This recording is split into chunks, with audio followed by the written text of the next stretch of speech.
కథలోకి వెళ్ళకముందు ఒక మాట. మంచి కథని చేయడానికి మాకు మీ మోటివేషన్ కావాలి. కథ నచ్చితే లైక్ చేసి కమెంట్ చేయడం మర్చిపోకండి.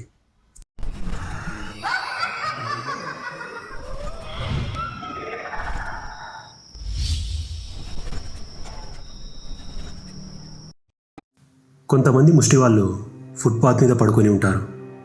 వాళ్ళ దగ్గరికి ఒక కారు వచ్చి ఆగుతుంది. ఆ కారులో వచ్చిన అతను వాళ్ళందరికీ భోజనాలు తెచ్చి ఉంటాడు. అతను చాలా కంగారుగా వాళ్ళందరికీ భోజనాల ప్యాకెట్లు ఇచ్చేసి చాలా త్వరగా బయలుదేరిపోతాడు. వాళ్ళు చాలా సంతోషంగా ఆ భోజనాల ప్యాకెట్లు తీసుకుంటారు. అందరూ ఆ ప్యాకెట్లు ఓపెన్ చేసి భోంచేయడం స్టార్ట్ చేస్తారు. అందులో ఒకతను ప్యాకెట్ ఓపెన్ చేయగానే భరించలేని వాసనతో ఎర్రటి రక్తంతో కలిపిన అన్నం ఉంటుంది. అతను అది చూడగానే భయంతో ఆ ప్యాకెట్ పారేయబోతాడు. కానీ పక్కనే ఉన్న ఒకతను అతని చేయి పట్టి ఆపుతాడు. ఈ అన్నం నేలపాలు చేస్తే నీకే ప్రమాదం అని చెప్తాడు. దీన్ని వీలైనంత త్వరగా జనాలకు ఎంత దూరం అయితే అంత దూరంగా పెట్టేసి రావాలి అని చెప్తాడు. అలా వెళ్తూ వెళ్తూ ఊరి బయట ఒక అడవిలో పెట్టేస్తారు. కానీ ఆ ముష్టి వాళ్ళకి తెలియంది ఏంటి అంటే ఆ అడవిలో 10 గుడిసెలు ఉంటాయి. అక్కడ ఒక ఇంట్లో రామ్ లక్ష్మణ్ అని 2 బ్రదర్స్ ఉంటారు. వాళ్ళు రోజులాగే స్కూల్ కోసమని రెడీ అవుతారు. పెద్దవాడైన రామ్ తమ్ముణ్ణి వెనకాల కూర్చోపెట్టుకొని సైకిల్లో స్కూల్కి తీసుకెళ్తాడు. వాళ్ళు స్కూల్కి వెళ్ళాలి అంటే ఆ అడవి దాటాలి.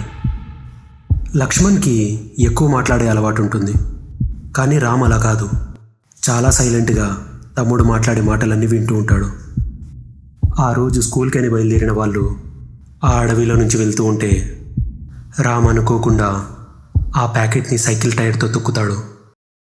దాంతో ఆ అన్నం నేలపాలవుతుంది. సాయంత్రం స్కూల్ అయిపోయిన తర్వాత రామ్ తన తమ్ముడు కోసం స్కూల్ బయట వెయిట్ చేస్తూ ఉంటాడు. ఎంతసేపైనా తమ్ముడు లోపల నుంచి బయటికి వచ్చి ఉంటాడు. దీంతో రామ్ లోపలికి వెళ్ళి లక్ష్మణ్ క్లాస్లోకి తుంగి చూస్తాడు. అందరు వెళ్ళిపోయినా లక్ష్మణ్ మాత్రం అక్కడే కూర్చొని ఉంటాడు. అప్పుడు రామ్ తన తమ్ముడిని పిలుస్తూ ఏమైంది, ఇంటికి రావా అని పిలుస్తాడు. దీనికి లక్ష్మణ్ నాకు చాలా జ్వరంగా ఉంది అన్నయ్య, నేను లేవలేకపోతున్నాను అంటాడు. దీనికి రామ్ సరే ముందు లే, ఇంటికి వెళ్ళిన తర్వాత మాట్లాడదాం అంటాడు. లక్ష్మణ్ లేచి సైకిల్ వరకు రావడానికి చాలా కష్టపడతాడు. అలా సైకిల్ ఎక్కిన లక్ష్మణ్ వెనకాల సైలెంట్గా కూర్చుంటాడు. అతను మాట్లాడాలని ఎంతో ప్రయత్నిస్తూ ఉంటాడు. కానీ అతని నాలుక మందబోతూ ఉంటుంది. రామ్ అతన్ని ఎంత పలకరిస్తూ ఉన్నా అతను బదులు చెప్పలేకపోతుంటాడు. కొద్దిసేపు తర్వాత ఇంటికి చేరుకున్న వాళ్ళు రామ్ సైకిల్ దిగి లక్ష్మణ్ వైపు తిరిగి చూస్తే కళ్ళు ఆకాశం వైపు చేసిన లక్ష్మణ్ చెమటతో తడిచిపోయి అతి భయంకరంగా కనిపిస్తాడు. దీన్ని చూసి భయపడిన రామ్ గట్టిగా కేక వేసి అమ్మని పిలుస్తాడు. ఇంట్లో నుంచి పరిగెత్తుకుంటూ వచ్చిన వాళ్ళమ్మ లక్ష్మణ్ పరిస్థితిని చూసి కంగారు పడుతుంది. అతన్ని వెంటనే దగ్గరగా ఉన్న హాస్పిటల్లోకి తీసుకెళ్తుంది. ఇది జరిగి 3 రోజులవుతుంది. లక్ష్మణ్ ఇంకా కోలుకోలేదు. అతనికి జ్వరం కొంచెం కూడా తగ్గడం లేదు. రోజు రోజుకి లక్ష్మణ్ ముఖం ఎర్రబడుతూ ఉంది. ట్రీట్మెంట్ చేస్తున్న డాక్టర్స్ మాత్రం అన్ని రకాలుగా ప్రయత్నిస్తున్నారు. కానీ లక్ష్మణ్ శరీరం దేనికి రెస్పాండ్ అవ్వడం లేదు. ఆ మరుసటి రోజు రాత్రి 10 గంటలకు లక్ష్మణ్ లేచి కూర్చుంటాడు. అక్కడే ఉన్న వాళ్ళమ్మ లక్ష్మణ్ని పిలుస్తుంది. ఎన్నిసార్లు పిలిచినా లక్ష్మణ్ వాళ్ళమ్మ వైపు చూడడు. మెల్లిగా లేచి హాస్పిటల్ రూమ్ బయటికి అడుగులు వేస్తాడు. హాస్పిటల్లో అందరూ చూస్తూ ఉండగానే లక్ష్మణ్ అడవి వైపుకి వెళ్తూ ఉంటాడు. అతన్ని ఫాలో చేస్తున్న వాళ్ళమ్మ లక్ష్మణ్ని ఎన్నిసార్లు పిలిచినా ఒక్కసారి కూడా అతను పలకడు.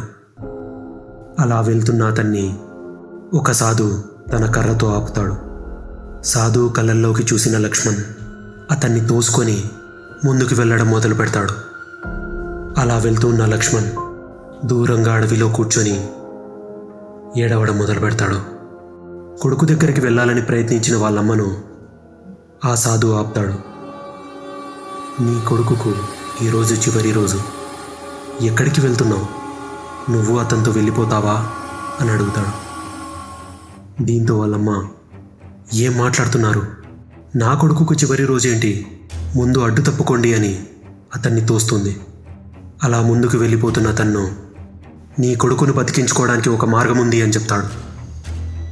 అసలే కొడుకు పరిస్థితి చూసి భయపడిపోయిన వాళ్ళమ్మ ఏం చేయాలో తెలియక, ఆ మార్గం ఏంటి స్వామి అని ఏడుస్తూ అడుగుతుంది. ఇంటికి వెళ్ళి తెల్లన్నం పట్టుకరా అంటాడు. అమ్మ ఎందుకు ఏమిటి అని అడగకుండా వెంటనే ఇంటి వైపుకి పరిగెడుతుంది. ఆ సాధు అమ్మ తిరిగి వచ్చేంత వరకు వాళ్ళకు హెల్ప్ చేయడానికి అక్కడే నిలబడి ఉంటాడు. అమ్మ అన్నం తీసుకొని రాగానే లక్ష్మణ్ ఉన్న చోటికి బయలుదేరతారు.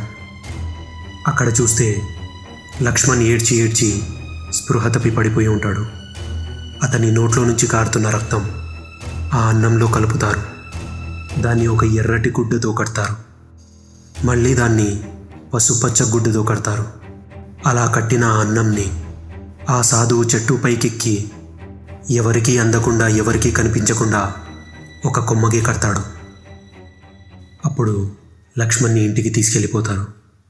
2 రోజులు గడిచిన తర్వాత లక్ష్మణ్కి జ్వరం తగ్గిపోతుంది. కొన్ని రోజుల తర్వాత చెట్టుకు కట్టిన ఆ గుడ్డ ఎండకు ఎండి ఆ ముడి లూజ్ అయిపోయి కింద పడిపోతుంది. ఇది కథ మాత్రమే కాదు, చాలామంది వాళ్ళ జీవితాల్లో ఫేస్ చేసిందే. ఇలాంటి సంఘటనలు మీరు చూసి ఉంటే మాకు కామెంట్ రూపంలో తెలియచేయండి. మా స్టోరీ మీకు నచ్చితే లైక్ కొట్టి కమెంట్ చేయడం మర్చిపోకండి. And please subscribe to our channel కథలోకి వెళ్తే.